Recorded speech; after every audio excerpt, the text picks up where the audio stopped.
Macron et Choguel Mega. Le chef de l'État Emmanuel Macron semble ne pas avoir toujours digéré les propos du Premier ministre Choguel Mega à la tribune de l'ONU, parlant d'un abandon en plein vol de la France dans la lutte contre le terrorisme.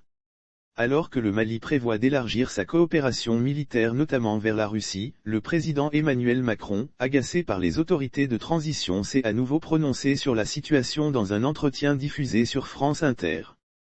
Il faut que l'État revienne avec sa justice, son éducation, sa police partout, en particulier au Mali, a-t-il dit. Dans son intervention, le président français vante les succès de la force française Barkhane dont la présence au Mali aurait empêché les terroristes de prendre Bamako, la capitale et tout le pays, selon ses termes. Sans la France au Sahel, il n'y aurait plus de gouvernement au Mali, a réitéré mardi Emmanuel Macron sur un ton paternaliste. Les terroristes auraient pris le contrôle d'abord de Bamako et de tout le pays pour lui. L'armée française n'a pas à se substituer au non-travail de l'État malien, a lancé le chef de l'État et d'ajouter, qu'on ne peut pas demander à nos soldats de remplacer ce qui est le travail de votre État. Nous ne sommes pas le peuple à sa place, a-t-il lâché.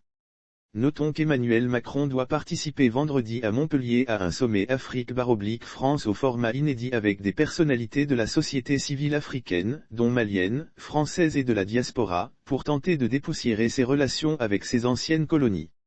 Les autorités de transition, intransigeantes, ne comptent pas fléchir face aux prises de position du président français. Les tensions n'ont cessé de grimper entre Paris et Bamako ces derniers mois, depuis les soupçons de négociations en cours entre Bamako et la société privée russe Wagner.